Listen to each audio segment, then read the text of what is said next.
El aire frío de las 7 de la mañana golpeaba mi rostro, pero yo sentía el hielo por dentro. Estaba parada en el porche de mi hermana Claudia, en Las Lomas, ese barrio que ella tanto presumía y que, como ahora sabía, había sido comprado con el miedo de nuestro padre. El césped estaba perfectamente cortado, un lujo silencioso que gritaba todo lo que yo despreciaba de ella. Apreté la carpeta legal timbrada que traía bajo el brazo. Era gruesa, pesada, llena de la verdad que había desenterrado en las últimas 4 horas. Cada página era una bala, y yo estaba lista para disparar. Toqué el timbre, un sonido melódico que contrastaba absurdamente con la tormenta que se avecinaba. Claudia, de 58 años, abrió la puerta. Estaba envuelta en una bata de seda cara, color borgoña, su cabello rubio teñido perfectamente desordenado, como si incluso al dormir necesitara aparentar. Sus ojos, nublados por el sueño, se enfocaron en mí con confusión, y luego, con esa irritación que siempre me dedicaba. El olor a café recién hecho se escapaba de su casa de $600.000. ¿Lidia? ¿Qué demonios? ¿Viste la hora? Son las 7 de la mañana. ¿Qué es esa carpeta ridícula? Su voz era rasposa, arrogante, la voz de alguien que nunca ha temido las consecuencias. La miré fijamente, sintiendo cómo mi entrenamiento de 30 años como auditora tomaba el control. Mi voz salió serena, precisa, sin una pizca de la rabia que había sentido a las 3 de la madrugada. Papá me llamó. A las 3 de la madrugada. Claudia. Vi un destello de pánico cruzar sus ojos antes de que su máscara de indiferencia volviera a caer. Levanté la carpeta, el objeto pista que contenía su ruina. «Esta carpeta», dije lentamente, asegurándome de que entendiera la gravedad, «es tu auditoría final. Tienes exactamente 1 hora para devolver las llaves del auto de papá y preparar tus maletas. Vamos al banco». Claudia intentó reír, un sonido agudo y falso que se quebró en el aire matutino. «Estás loca. ¿Auditoría? ¿De qué hablas? Papá está senil. ¿Y quién te crees tú para...?» La interrumpí, dando un paso hacia el umbral, obligándola a retroceder dentro de su lujoso vestíbulo. «No estoy aquí para negociar, Claudia. Estoy aquí para informar. A las 10 a.m. tenemos una reunión con Ernesto Molina en el Banco Regional. Papá estará allí, y tú también. Y créeme, después de lo que él me dijo, la palabra senil no es la que yo usaría para describirlo. Usaría aterrorizado. Fue entonces que lo vi. El señor Quezada, nuestro vecino, de toda la vida, paseando a su perro en la acera de enfrente, se detuvo, fingiendo ajustar la correa de su beagle, pero sus ojos estaban fijos en nosotras, en la escena pública que mi hermana tanto temía. La humillación social siempre fue su punto débil. Claudia lo vio también y su rostro se contrajo. «Entra», siseó. «Vas a hacer un espectáculo». El primer objetivo estaba cumplido. La había sacado de su zona de confort. La había expuesto, aunque fuera mínimamente. La batalla apenas comenzaba, pero la primera escaramuza era mía. Mientras entraba en su casa, el olor a lavanda y dinero viejo me golpeó. Era un santuario construido sobre mentiras. Claudia se apresuró a cerrar la puerta, cortando la mirada del señor Quezada. «Tienes 5 minutos para explicar esta locura, Lidia, o llamaré a la policía». Se cruzó de brazos, la bata de seda apretada contra su pecho, tratando de recuperar su postura de poder. Pero yo ya no veía a mi hermana mayor. Veía a una delincuente acorralada. Puse mi carpeta sobre su mesa de caoba. El sonido fue sordo y definitivo. «No necesitaré 5 minutos», respondí. «Pero tú necesitarás un abogado.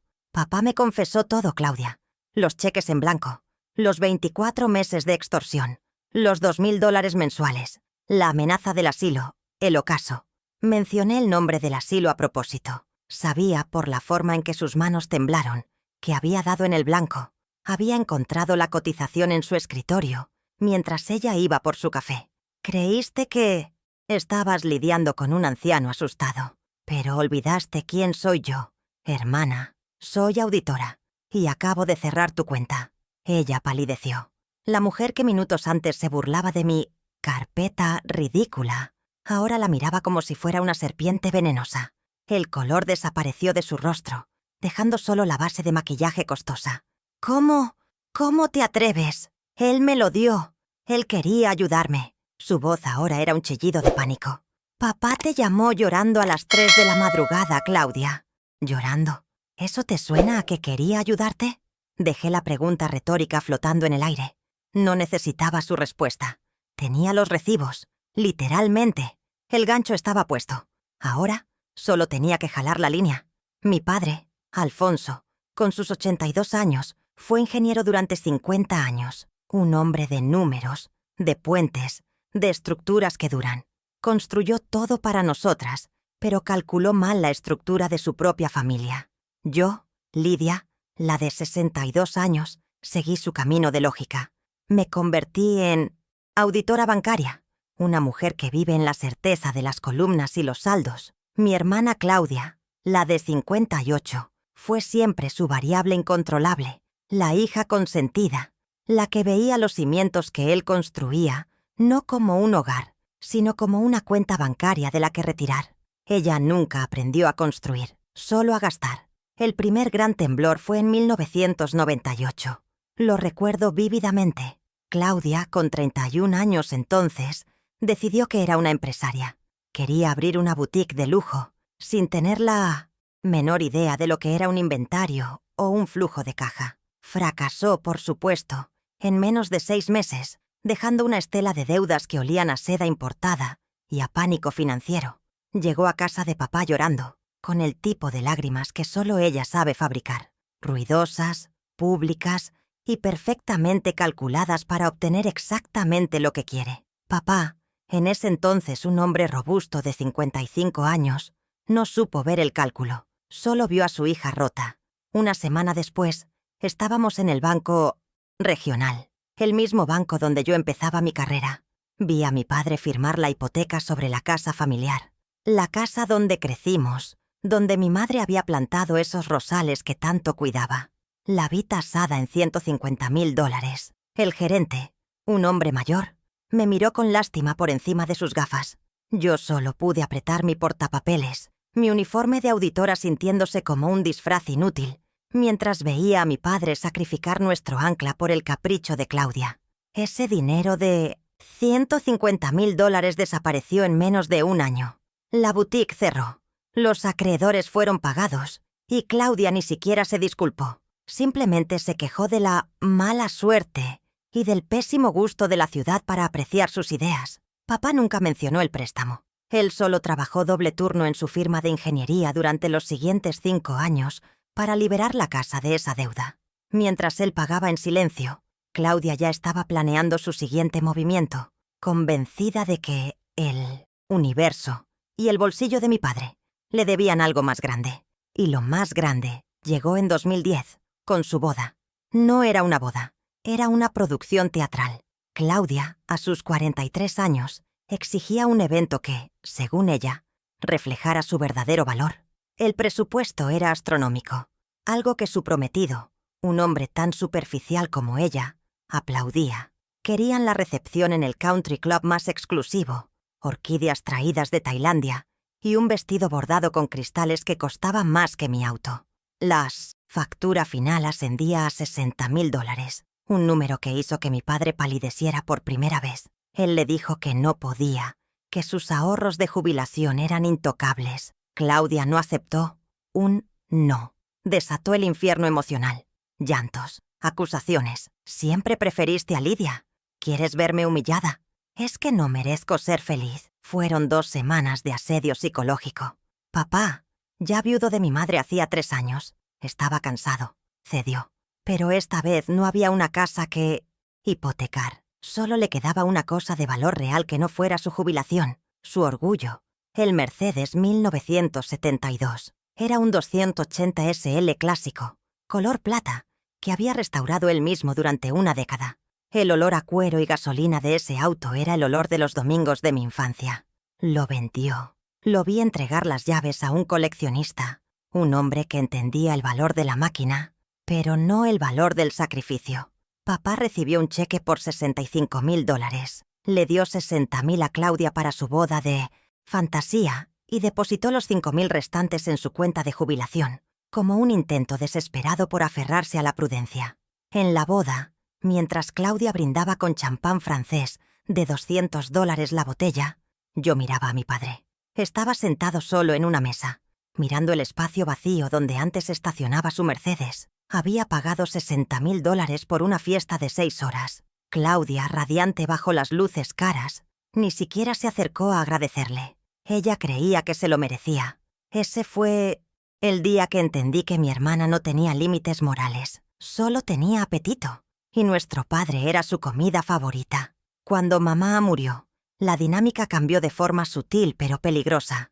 Claudia, oliendo la vulnerabilidad de papá, se autoproclamó su cuidadora. Fue una jugada brillante y perversa. Se posicionó como la hija devota, la que se sacrificaba por nuestro padre anciano. Pero su cuidado tenía un precio. Primero fueron pequeñas cosas. Papá, necesito para la gasolina de llevarte al médico. Papá, la despensa para tu dieta especial es carísima.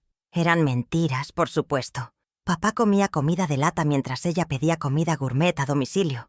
Luego, hace exactamente 24 meses, comenzó la verdadera extorsión, el plan maestro de su crueldad. Papá, ya con 80 años, se volvió más frágil tras una caída. Claudia vio su oportunidad. Fue entonces cuando empezó a llevarle los cheques. Papá, necesito que firmes esto. Es para tus gastos. Y cuando él, con su mente de ingeniero aún lúcida, preguntó por qué el cheque estaba en blanco, ella soltó el veneno. Le dijo que si no firmaba, si no hacía lo que ella decía, lo internaría. Tengo los papeles listos para el ocaso, le dijo. El ocaso es el asilo más temido de la ciudad. Un lugar gris donde los ancianos van a esperar el fin, solos y medicados. Y si te resistes, continuó ella, me aseguraré de que nunca más vuelvas a ver a tus nietos. Les diré que estás loco, que eres un peligro. Esa fue su arma definitiva.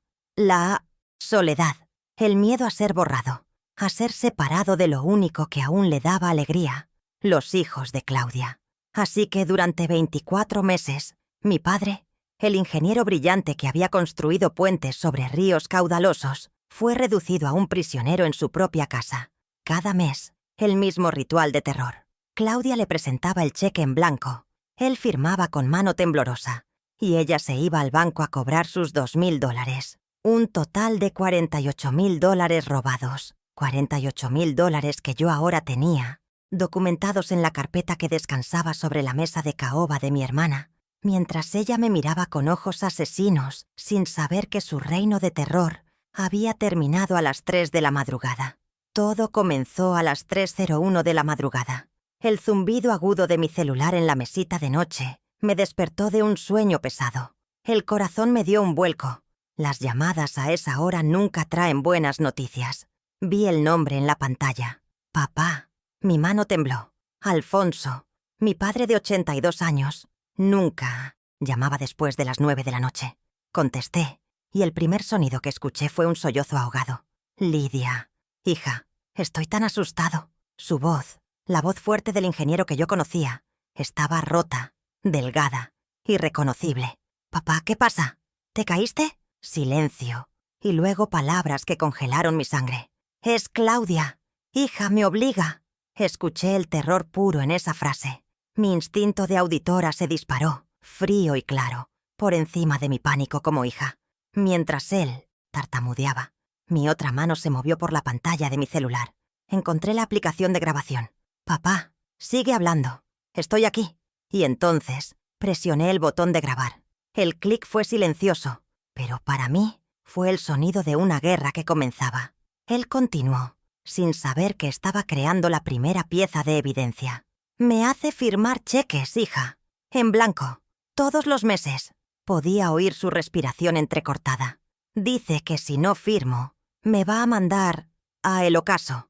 Dice que nunca más veré a mis nietos. Llevan 2 años, Lidia. 2 años. Mi garganta se cerró, pero mi mente estaba clara.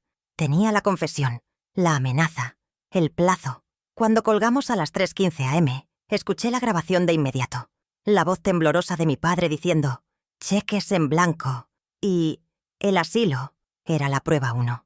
Era el fundamento de todo lo que vendría. Sabía que el audio era la acusación, pero necesitaba pruebas físicas que la respaldaran. El sistema legal no funciona solo con miedo, funciona con papel. A las 4:00 am, volví a llamar a mi padre. Le hablé en susurros, como si Claudia pudiera oírme a kilómetros de distancia. «Papá, necesito que hagas algo muy valiente por mí. ¿Recuerdas los talonarios de cheques que guardas en tu escritorio?» Él dijo que sí, que Claudia le dejaba uno nuevo cada 6 meses y se llevaba el viejo. «Quiero que vayas ahora, con tu celular, y le tomes una foto al próximo cheque que ella te hará firmar. Y luego busca el talonario viejo, el que tiene las copias. Tómale fotos a esas también». Le tomó 20 minutos. 20 minutos de silencio agonizante para mí. Finalmente mi teléfono vibró. Llegaron las imágenes. Eran borrosas, tomadas por la mano temblorosa de un hombre de 82 años a las 4 de la madrugada. Pero eran perfectas. La primera foto mostraba un cheque azul pálido, prístino, excepto por una cosa: la firma de Alfonso, clara y precisa, en la línea inferior derecha. Todo lo demás, el beneficiario, la cantidad, la fecha, estaba vacío. La prueba 2, la confirmación visual e irrefutable de la extorsión. Las siguientes fotos eran del talonario de copias de carbón. Página tras página, mostraban la misma firma solitaria. Eran fantasmas de transacciones, pruebas de un robo sistemático. Ahora tenía el cómo, pero me faltaba el cuánto. El audio de mi padre decía 2 años y todos los meses. Eso eran 24 cheques. Pero, ¿por cuánto los cobraba Claudia? ¿1.000? ¿5.000? Necesitaba los extractos bancarios. Necesitaba la cifra exacta del daño. Sabía que Claudia, que controlaba sus finanzas diarias, nunca me los daría. Entonces recordé, hace casi 10 años, después de la muerte de mamá, papá nos había dado a ambas un poder notarial limitado. Claudia, estoy segura, había perdido el suyo, o lo había usado para cosas triviales. Yo, la auditora, guardé el mío en mi caja de seguridad. Un poder duradero para asuntos financieros, un documento que papá me dio por si acaso. Nunca lo había usado, hasta hoy. Ese documento era la llave maestra. Significaba que no necesitaba el permiso de Claudia. Significaba que yo tenía la misma autoridad legal sobre las cuentas de papá que ella, y probablemente más, porque la mía estaba limpia. A las 3:30 am, entre la grabación del audio y la instrucción de las fotos, hice otra llamada. Ernesto Molina. Había sido mi colega en el Banco Regional durante 20 años, antes de que yo me jubilara. Ahora él era el gerente general. Lo desperté, por supuesto. «Ernesto, soy Lidia. Te estoy despertando por una emergencia. Es grave». Le resumí la situación en 90 segundos, usando términos que él entendería. Abuso financiero de ancianos, sospecha de coerción. Mi padre, Alfonso. No hubo dudas. El Ernesto que conocía, el banquero ético, se activó. «Lidia, estoy horrorizado. ¿Qué necesitas?» Su voz era firme en la oscuridad. «Necesito una reunión contigo, con mi padre y con mi hermana. Hoy, a las 10 am. Y necesito que me tengas listos, en papel, los últimos 24 extractos de la cuenta corriente de mi padre y una lista de todos los cheques cobrados por Claudia». Hubo una pausa. «Considera esa sala de juntas tuya, Lidia, y tendré esos extractos listos para ti personalmente, a las 8 am, antes de que abramos. Dios mío, Lidia, ve por ella». El primer aliado estaba asegurado. Con el plan para las pruebas 2 y 3 en marcha, me enfoqué en la amenaza. ¿El ocaso era un engaño? ¿Una simple palabra para asustarlo? ¿O era real? Necesitaba saberlo. Y sabía que la única persona que tendría esa información era la propia Claudia. Por eso, a las 7:00 am, yo estaba en su puerta. No fui allí solo para confrontarla. Fui en una misión de recolección de inteligencia. Necesitaba esa pieza final del rompecabezas, la pieza que conectaría el robo con el terror. Y la encontré, tal como lo había planeado. Cuando Claudia, lívida de rabia por mi acusación, subió las escaleras para vestirse, siseando que papá estaba senil y que me arrepentiría, yo no la seguí. Mis ojos de auditora escanearon el vestíbulo.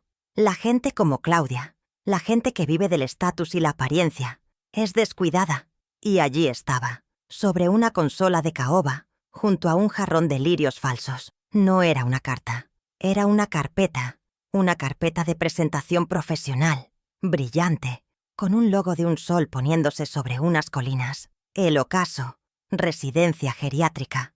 Mi corazón martilleaba, pero mis manos estaban firmes. La tomé, la abrí.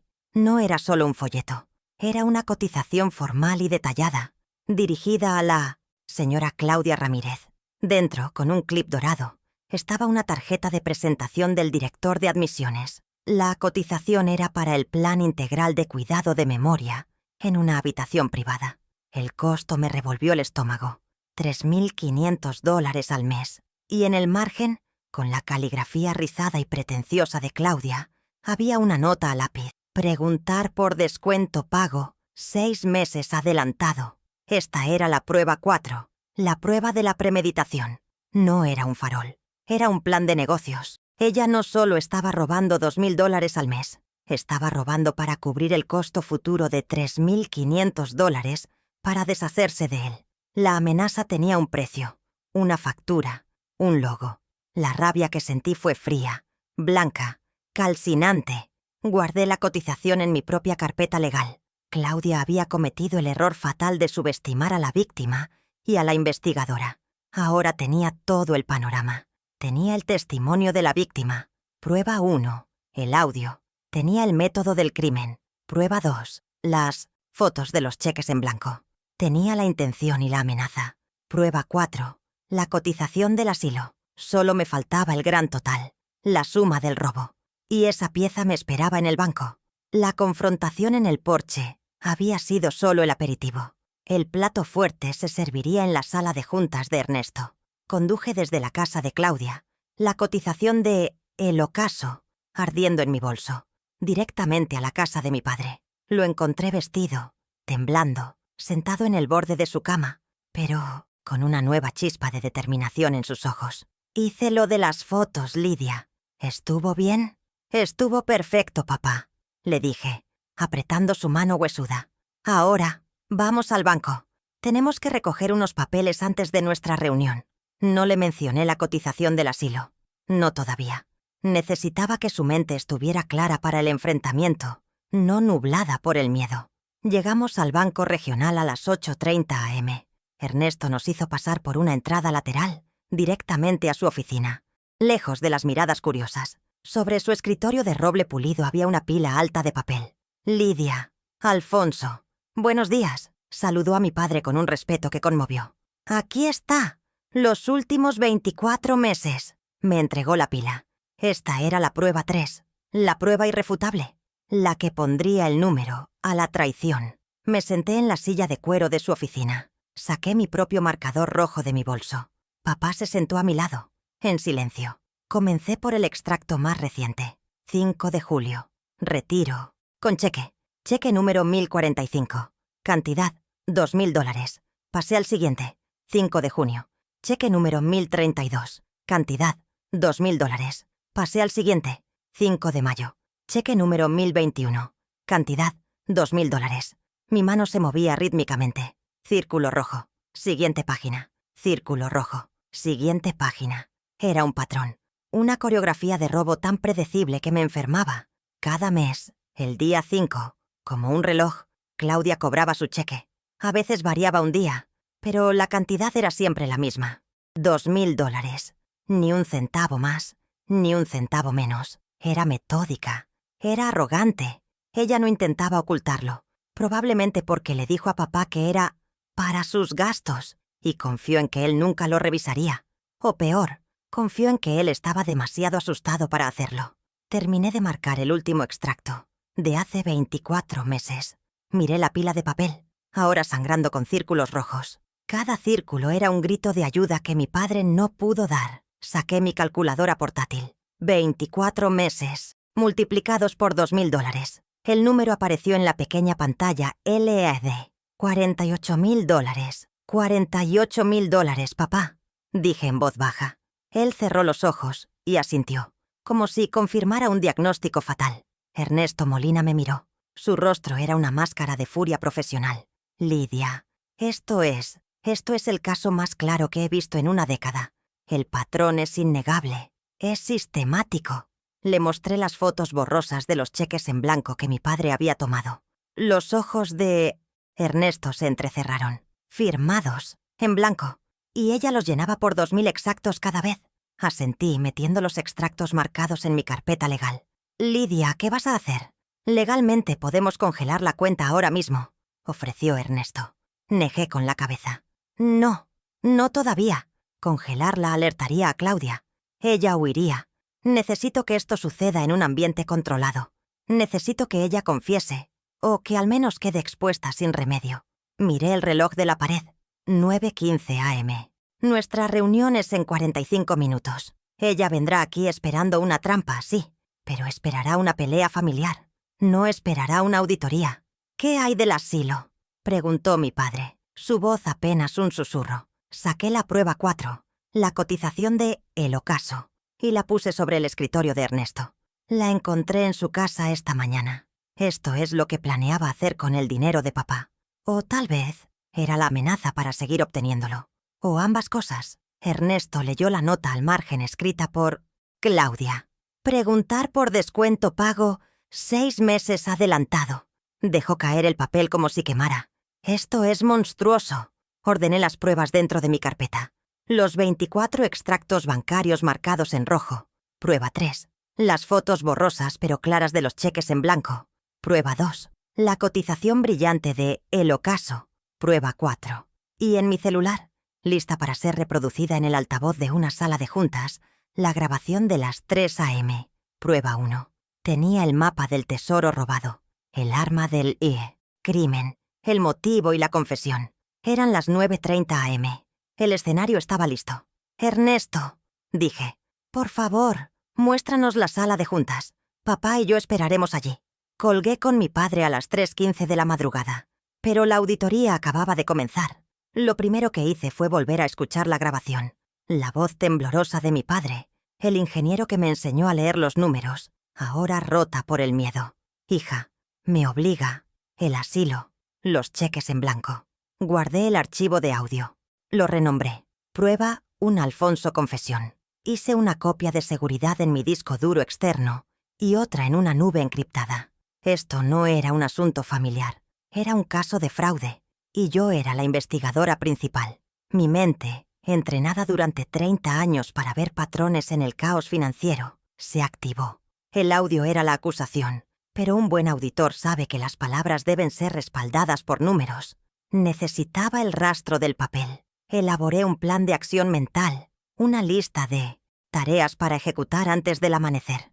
Necesitaba el método, los cheques, la suma, los extractos, el motivo, la amenaza y el escenario para la confrontación. Mi hermana creía estar lidiando con un anciano asustado.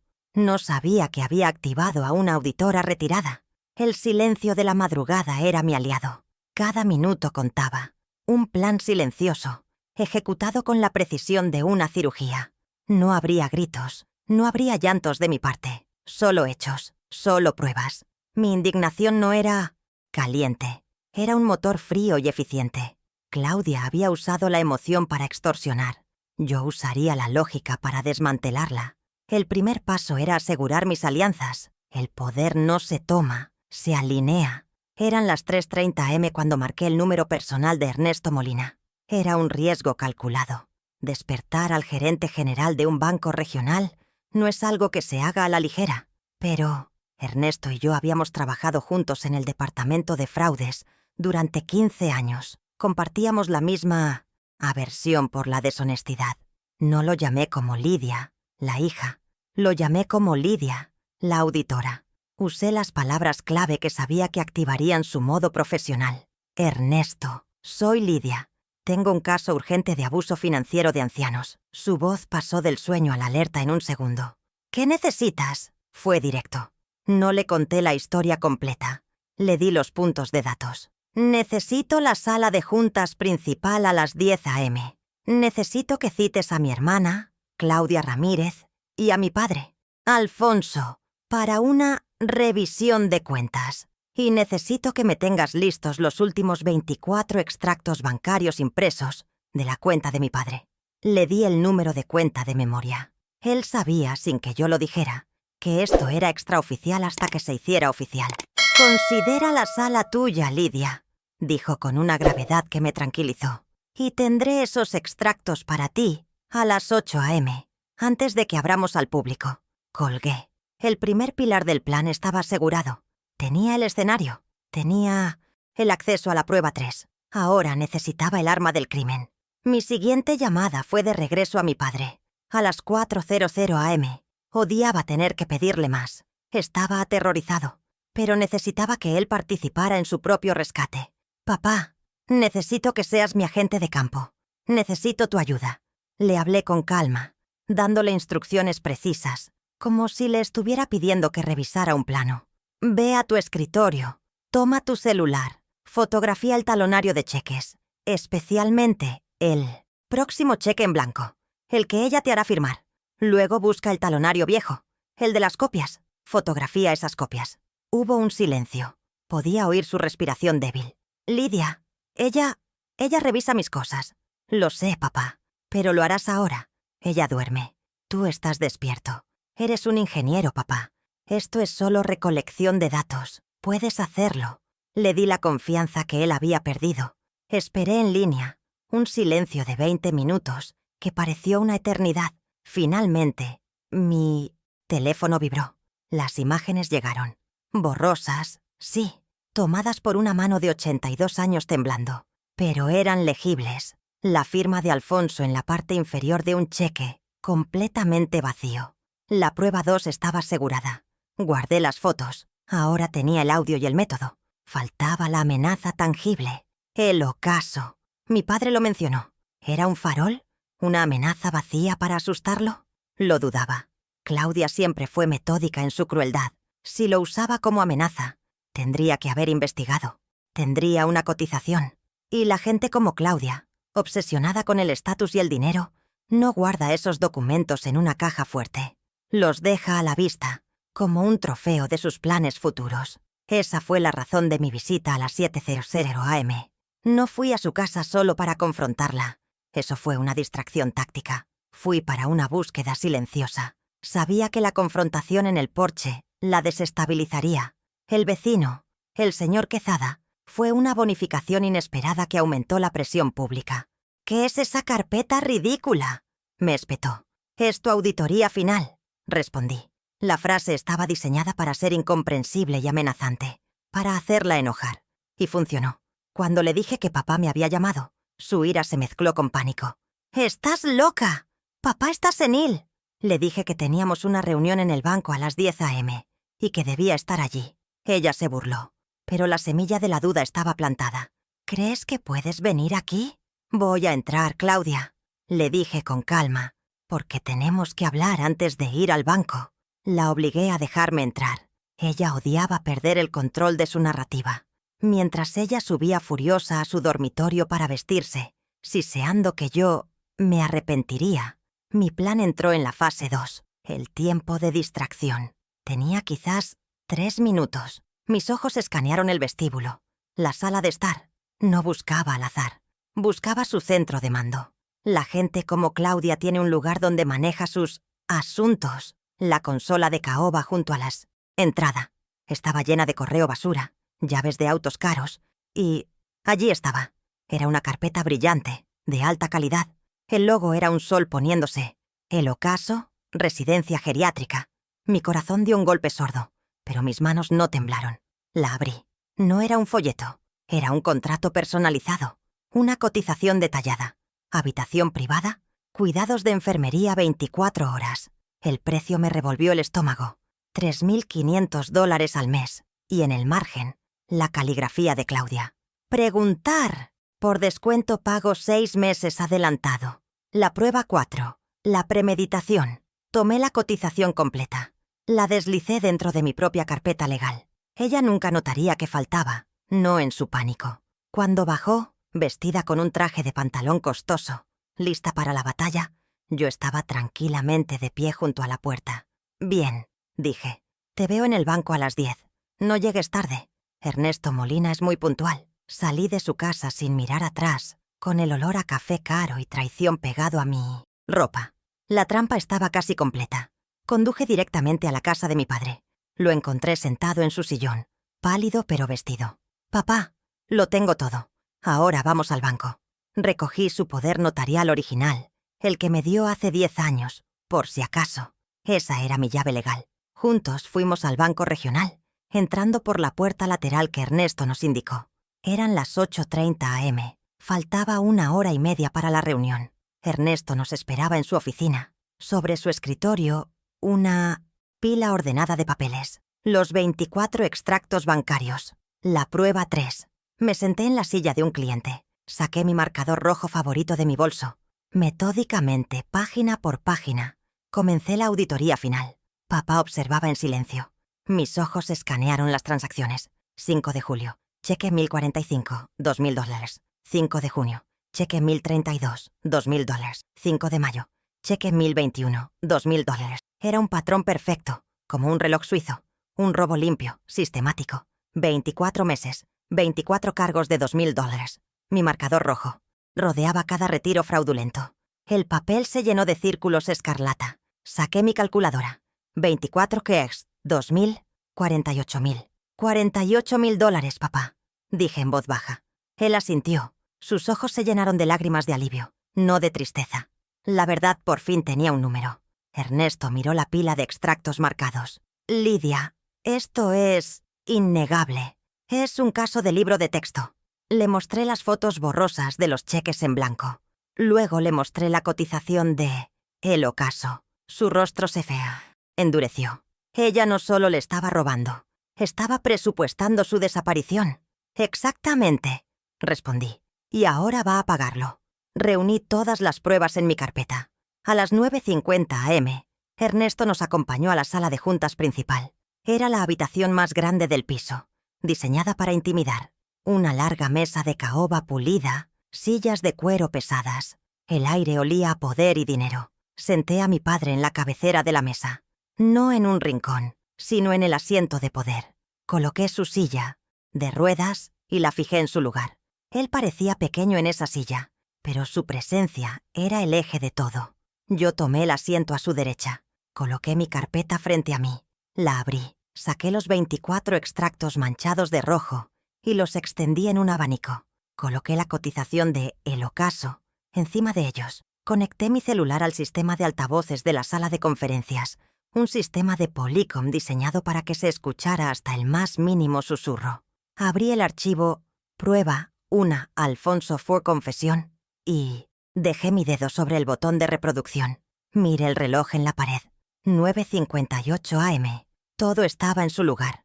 Las pruebas estaban armadas. El escenario estaba listo. La platea, Ernesto, estaba preparada. La víctima estaba presente y protegida. Mi corazón no latía rápido. Latía con la cadencia constante de una máquina registradora. Esto no era una venganza. Era un balance de cuentas. Claudia siempre fue puntual para el dinero. Sabía que en cualquier segundo esa puerta doble se abriría y la auditoría final comenzaría. A las 9:59 am en punto, las pesadas puertas dobles de la sala de juntas se abrieron con un siseo hidráulico. Claudia entró. Su look era de poder y desdén. Un traje de pantalón blanco impecable, tacones que sonaban caros sobre el mármol y su cabello rubio recogido en un moño tenso. Desprendía un perfume que olía a dinero y privilegio, pero sus ojos, demasiado abiertos, buscaron inmediatamente a mi padre. Al verlo sentado en la cabecera de la mesa, su rostro sufrió una microexpresión de sorpresa. Ella esperaba encontrarlo en un rincón, no en el asiento del presidente. Ignorándome por completo, avanzó hacia él, su voz goteando una falsa preocupación que me revolvió el estómago. «Alfonso, papá, ¿qué haces aquí? ¿Qué te hizo esta mujer? Lidia, ¿qué significa esto? Papá, vámonos ahora mismo. Estás confundido. Te traeré un café». Intentó agarrar el manillar de la silla de ruedas. Fue su primer movimiento para tomar el control, para aislar a la víctima. Pero mi padre no movió un músculo. Simplemente la miró, sus ojos fijos, sin el miedo que ella estaba acostumbrada a ver. Permanecí sentada. Mi calma era mi armadura. «Buenos días, Claudia». Gracias por tu puntualidad. Es admirable, dije, mi voz resonando ligeramente en la gran sala. Por favor, toma asiento. El señor Ernesto Molina nos ha reservado amablemente la sala para esta auditoría. Hice hincapié en auditoría. El nombre de Ernesto y el título de la reunión colgaron en el aire como una amenaza. Claudia me fulminó con la mirada, su mano aún en la silla de papá. No me voy a sentar, y ciertamente no voy a tener una auditoría contigo, Lidia. Estás jubilada, ¿recuerdas? Papá, vámonos. Fue entonces cuando Ernesto Molina, que había estado de pie discretamente junto a la pared, dio un paso al frente. No me miró a mí, ni a papá. Miró directamente a Claudia. Señora Ramírez, buenos días. Soy Ernesto Molina, gerente general de esta sucursal. Su voz era formal, profesional. La voz de la autoridad bancaria. Su hermana Lidia ha solicitado esta reunión en su calidad de apoderada legal de las cuentas de su padre, un poder notarial que hemos verificado esta mañana. Estoy aquí como representante del banco debido a la seriedad de las irregularidades que hemos detectado. La palabra irregularidades golpeó a Claudia como una bofetada física. Soltó la silla de ruedas. El color de su traje blanco hacía que su palidez fuera aún más notoria. ¿Irregularidades? ¿Poder qué? Tartamudeó por primera vez. Miró a través de las paredes de cristal de la sala de juntas. Varios empleados que pasaban por el pasillo principal del banco disminuyeron la velocidad, mirando con curiosidad la escena. Claudia, la reina de las apariencias, estaba siendo observada. La humillación pública, su mayor miedo, comenzaba a filtrarse. Trató de recuperar el control, intentando una risa que sonó como un vidrio al romperse. ¿Esto es una broma? ¿Lidia te trajo esos papeles falsos? Ernesto, deberías saberlo mejor. Papá está senil. Él me da ese dinero. Es mi padre. Él sabe que yo lo cuido. Su voz se estaba volviendo aguda, perdiendo la compostura. Se giró hacia nuestro padre, desesperada por su cómplice habitual. Papá, diles que me amas. Diles que me das ese dinero porque me lo merezco, porque soy la única que se preocupa por ti. ¿Verdad, papá? Díselo. Todos los ojos en la sala se volvieron hacia Alfonso. Mi padre, de 82 años, que había temblado de miedo en el teléfono, hacía menos de 7 horas, estaba ahora en el centro de atención. Levantó la mirada de sus manos, miró a Claudia, no con ira, sino con una profunda y agotada tristeza. Y entonces, con una voz clara, que no tembló, dijo la palabra que cambiaría todo. La palabra que ella nunca esperó oír de él. No frente a otros. No. Ese no. Fue un disparo en el silencio de la sala de juntas. No fue un no de negociación. Fue un no de veredicto. Fue el reverso intermediario. La pequeña victoria que lo cambió todo. Claudia se quedó con la boca abierta, literalmente. Una expresión de total incredulidad congeló sus facciones perfectamente maquilladas. «Papá», susurró, pero la palabra no tenía fuerza. El hechizo se había roto. Él le había negado su coartada. La dinámica de poder se había invertido en ese mismo instante. Vi su confianza desmoronarse. La mujer que entró como una reina ahora parecía una niña regañada.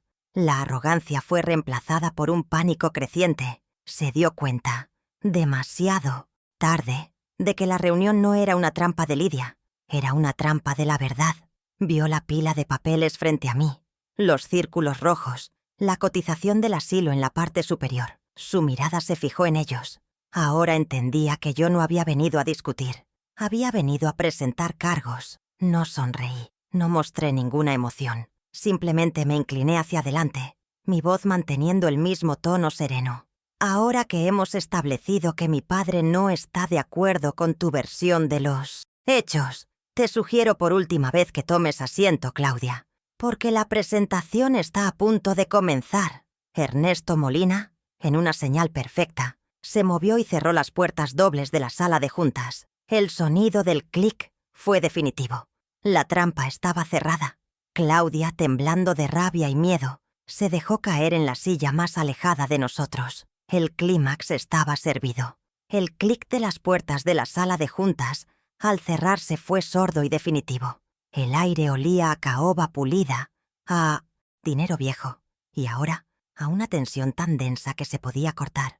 Claudia estaba sentada, pero en el borde de la silla, como un animal listo para saltar. Los empleados del banco que pasaban por el pasillo principal disminuían la velocidad, sus miradas curiosas pegadas al acuario de cristal en el que mi hermana estaba a punto de ser diseccionada.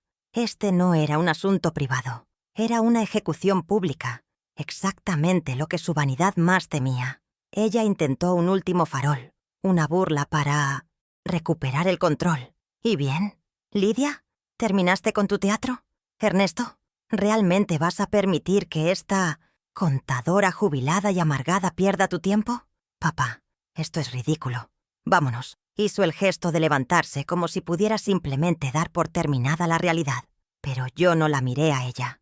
Miré a Ernesto, que estaba de pie en la otra cabecera de la mesa, su rostro una máscara de neutralidad profesional. Señor Molina, por favor, proceda con el primer punto de la agenda. Los extractos bancarios. Ernesto asintió. Con la formalidad de un banquero que presenta términos de una hipoteca, deslizó la gruesa pila de papeles a través de la mesa pulida.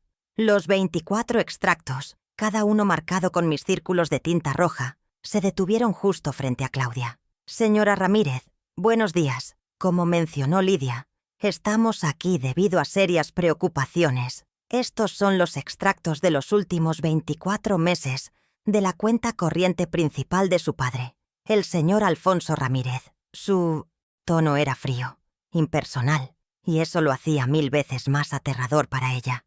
Hemos revisado la actividad reciente, continuó Ernesto, su voz sin emoción, y hemos identificado un patrón de 24 retiros idénticos, cobrados a través de cheques firmados por usted. Hizo una pausa, mirando sus propias notas.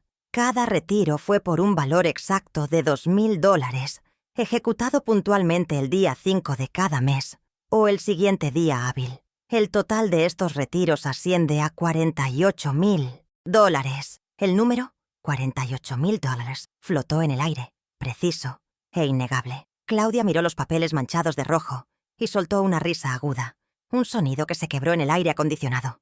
$48,000, por supuesto. ¿Y qué si lo hice? Es mi padre, por el amor de Dios. Trató de parecer indignada, la hija devota falsamente acusada. Me los regaló. ¿Tienen idea de lo que cuesta cuidar a un anciano? Es el pago retroactivo por mi tiempo, por mi sacrificio. Es un regalo. Su mirada era desafiante, pero sus nudillos estaban blancos donde apretaba el borde de la mesa. Luego, en un movimiento que había visto venir, giró su silla para enfrentar directamente a nuestro padre. Su voz de repente suave, almibarada, un veneno dulce. Papá, diles la verdad. Puso su mano sobre la de él, pero él no reaccionó. Diles que tú querías que yo tuviera ese dinero. Diles que me lo diste por amor, porque soy la única que te cuida y te quiere. Diles que es un regalo. ¿Verdad, papá? Fue su movimiento final, su confianza absoluta en que el miedo que ella le había infligido durante 24 meses era más fuerte que la verdad. Todo el peso de la habitación se centró en mi padre. Alfonso, de 82 años, en su silla de ruedas, miró la mano de Claudia sobre la suya. Luego, lentamente, levantó la cabeza. Sus ojos, que habían estado nublados por el miedo durante 2 años, estaban ahora cristalinos, fríos y llenos de una claridad que helaba. Miró directamente a los ojos de su hija menor, la que había convertido su vida en un infierno, y con una voz que no tembló, una voz que resonó con la autoridad del ingeniero que fue, dijo la palabra que la desmantelaría. No, ese no fue una detonación, no fue una súplica, no fue una duda, fue un veredicto. Claudia retrocedió físicamente, quitando su mano de la de él como si la hubieran quemado. La máscara de la hija devota se hizo añicos, revelando la furia que había debajo. Papá, siseó, pero la palabra murió en sus labios. El hechizo se había roto. Su arma más poderosa, el miedo de él, acababa de serle arrebatada frente a una audiencia. No le di un segundo para recuperarse. Un regalo, Claudia, intervine, mi voz tranquila cortando el silencio. ¿Un regalo que se pide con amenazas? ¿Un regalo que obliga a un hombre de 82 años a llamarme llorando a las 3 de la madrugada? Ella giró la cabeza hacia mí. sus ojos lanzando dagas. ¿Qué? Antes de que pudiera formar una negación, coloqué mi teléfono celular sobre el sistema de altavoces de Polycom negro en el centro de la mesa. Era un dispositivo de $10,000, diseñado para captar hasta el más mínimo susurro en una negociación. Le pedí permiso a papá para grabar su llamada. Él accedió, dije mirando a Ernesto, estableciendo la legalidad. Mi padre asintió con firmeza. Ponla, Lidia. Que la oiga. Apreté el botón de reproducción. El silencio de la sala de juntas fue reemplazado por la voz temblorosa y aterrorizada de mi padre, amplificada 1000 veces. Hija, estoy tan asustado. Es Claudia. Me obliga. El asilo. La voz grabada de mi padre detalló los cheques en blanco. La amenaza constante de el ocaso. El miedo a no volver a ver a sus nietos. Claudia se puso blanca. Era un blanco cadavérico, enfermizo, que hacía que su costoso maquillaje pareciera una máscara de yeso. «¡Apaga eso! ¡Apaga esa maldita cosa!», gritó, pero su voz sonaba débil contra la grabación. Se tapó los oídos, pero era inútil. Los empleados que miraban a través del cristal no podían oír el audio, pero podían ver su rostro descompuesto. La reina de las lomas se estaba desmoronando en público. Cuando la grabación terminó, el silencio regresó, más pesado que antes. La respiración agitada de Claudia era el único sonido. «Cheques en blanco, Claudia», dije en voz baja, firmados bajo la amenaza directa de un asilo. Y hablando de eso, me incliné hacia mi carpeta. Saqué la última pieza de evidencia, la brillante y colorida cotización de El Ocaso, residencia geriátrica. La deslicé sobre la caoba pulida hasta que se detuvo justo frente a ella, cubriendo los extractos bancarios. «Y esta», dije señalando el papel, «es la inversión que planeabas hacer con el dinero de papá. La encontré en tu escritorio esta mañana, mientras te vestías para venir a gritarme». Ella miró el papel como si fuera una serpiente. «Un plan integral de cuidado de memoria. Costo, $3,500 al mes». Me incliné un poco más, asegurándome de que mi voz llegara. «Incluso tomaste notas en el margen, Claudia. Preguntar por descuento pago 6 meses adelantado». Esa fue la última bala. La prueba de la premeditación. La evidencia de que no era solo un robo. Era un plan de eliminación. Claudia miró la cotización, luego a mi padre, luego a Ernesto, y finalmente a las caras curiosas que la observaban desde el pasillo. La presión de la verdad, la auditoría, la humillación pública, todo colapsó sobre ella. Abrió la boca para gritar, para negar, pero lo que salió fue un graznido ahogado, un sonido animal de pura rabia y derrota. Y entonces se rompió. La mujer que había construido su vida sobre la apariencia, la que temía la humillación más que a nada, se dobló por la mitad. Su cabeza cayó sobre la mesa de caoba con un golpe sordo, sus brazos caros rodeándola. Se derrumbó sobre la mesa, cubriéndose la cara, y comenzó a sollozar. Pero no eran lágrimas de arrepentimiento, eran los sollozos secos y desgarradores de la furia, de haber sido atrapada, de haberlo perdido todo. Cayó de rodillas, moral y emocionalmente, en la sala de juntas del Banco Regional. Ernesto Molina no perdió el ritmo. Se puso de pie. Su voz ahora era la del banco ejecutando una sentencia. Era la primera consecuencia. Claudia Ramírez, en virtud de la cláusula de abuso financiero de ancianos, confirmada por el testimonio directo del titular de la cuenta, y con la evidencia de coerción, su acceso a todas las cuentas, tarjetas y líneas de crédito asociadas con Alfonso Ramírez, queda revocado. Inmediatamente. El sonido de un candado cerrándose. Claudia levantó la cabeza, su rostro una máscara de rímel corrido y odio. «No puedes». Pero yo ya estaba sacando el siguiente documento. La segunda consecuencia. «Y esto, Claudia», dije poniendo la orden judicial sellada sobre la mesa. «Es una orden de restricción de emergencia, firmada por un juez esta mañana a las 8 a.m. Papá vivirá conmigo, en mi casa anexa, a partir de hoy». Ella miró el documento, sin comprender. «Bajo los términos de esta orden, no puedes acercarte a menos de 100 metros de mi padre, Alfonso, ni de mi residencia. Cualquier intento de contacto, por teléfono, mensaje o en persona, resultará en tu arresto inmediato». 100 metros. El número era clínico, preciso, la distancia de su destierro. La tercera consecuencia fue la más devastadora para ella, la mirada de su padre. Alfonso la observaba, no con odio, sino con una fría decepción. La mujer que se derrumbaba frente a él ya no era su hija, era un pasivo financiero, un error de cálculo que finalmente estaba siendo corregido. Su poder sobre él se había evaporado, dejando solo el cascarón patético de una estafadora. $48.000, dije con calma, resumiendo su caída. 24 meses de terror, 100 metros de distancia. La auditoría está cerrada. Me levanté. Agarré los mangos de la silla de ruedas de mi padre. Sin mirar atrás, los saqué de esa sala de conferencias tóxica, dejando a Claudia Ramírez sola, llorando sobre las ruinas de su vida, rodeada de pruebas y con la mirada de todo el banco sobre ella. Saqué a mi padre de esa sala de conferencias con la cabeza en alto. El zumbido de la silla de ruedas sobre la alfombra de lujo fue el único sonido que hicimos. No miramos atrás. No vimos a Ernesto escoltar a una Claudia rota fuera de la habitación, ni la vimos huir de las miradas de los empleados. Al cruzar las puertas de cristal del banco hacia la luz del sol de las 11 de la mañana, sentí que el peso de 2 años de silencio se evaporaba. Mi padre respiró hondo, un aire que no había probado en 24 meses. Era el aire de la libertad, y olía a gases de escape y a sol de mediodía. Y era perfecto. El viaje a mi casa fue silencioso.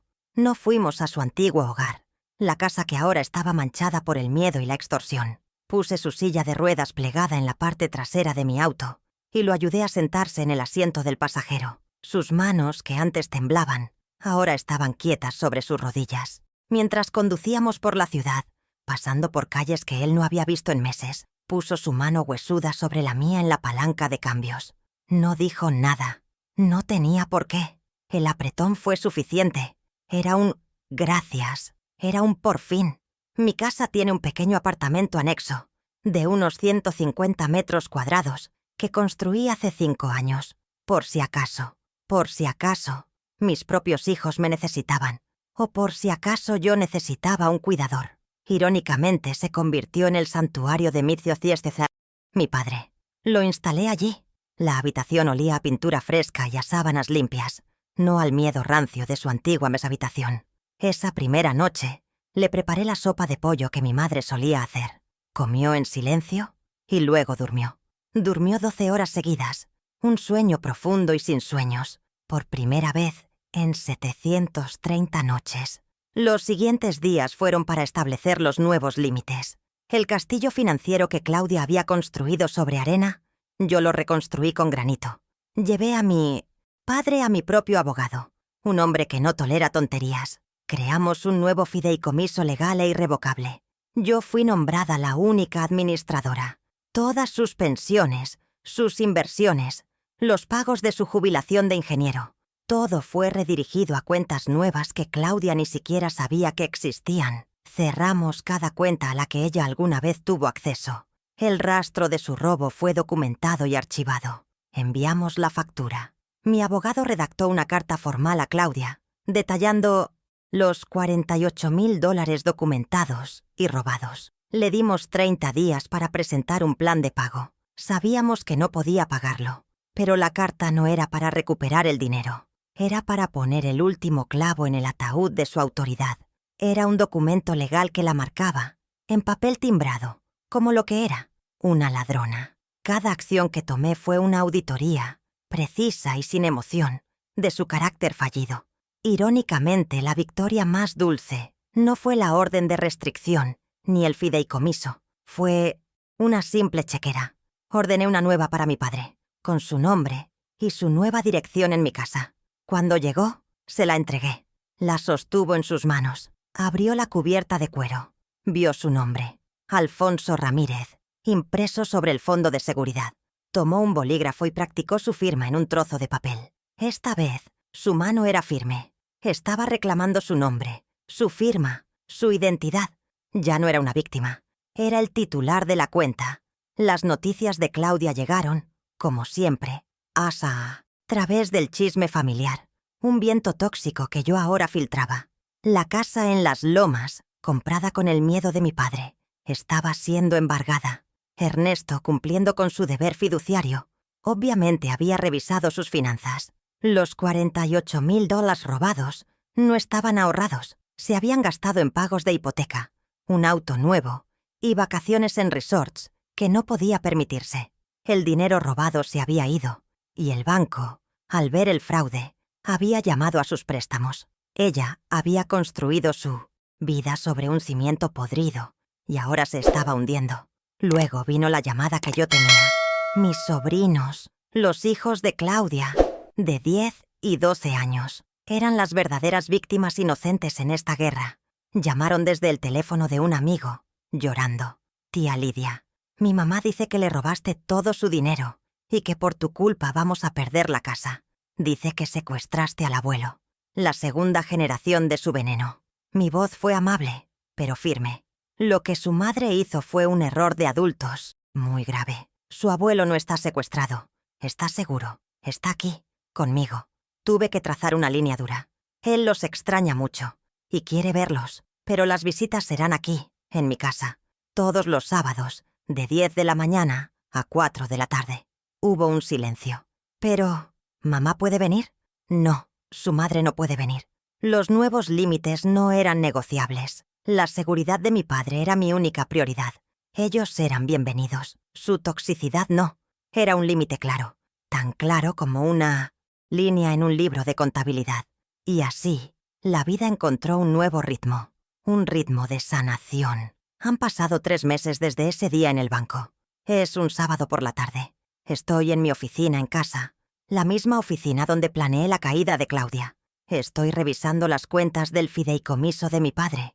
Cada centavo de su pensión está invertido de forma segura. Cada factura de sus medicamentos está pagada. Todo está balanceado, al centavo. La tranquilidad de los números bien ordenados. Miro por la ventana de mi oficina, que da al jardín trasero. Mi padre, Alfonso, con sus 82 años, está allí. No está en su silla de ruedas. Está de pie, apoyado en un bastón, pero de pie. A su lado están sus nietos. El acuerdo de visitas funcionó. Vienen todos los sábados. El miedo ha sido reemplazado por la rutina. Mi padre, el ingeniero, les está enseñando a plantar tomates. Le muestra al más pequeño cómo hacer un hoyo, cómo sostener la planta. Se ríen. Veo a mi padre señalar la tierra, explicando algo con sus manos que ya no tiemblan al firmar. Sus nietos lo escuchan con atención. Veo la dignidad que le fue robada, no solo el dinero. Y la veo regresar a él, allí, bajo el sol, con tierra bajo las uñas. Está construyendo algo nuevo, algo que crecerá. Está restaurado. Ya no es una víctima, es un abuelo. Aparto la mirada de la ventana y vuelvo a mi libro de contabilidad. Cierro el archivo. El balance es positivo. La auditoría, por fin, está completa. Mi hermana creía que la firma de mi padre era débil, un garabato sin valor que podía explotar. Olvidó que mi trabajo, durante 30 años, fue encontrar firmas fraudulentas, buscar la verdad en los números. La familia, aprendió ella de la manera más difícil, no te exime de la auditoría.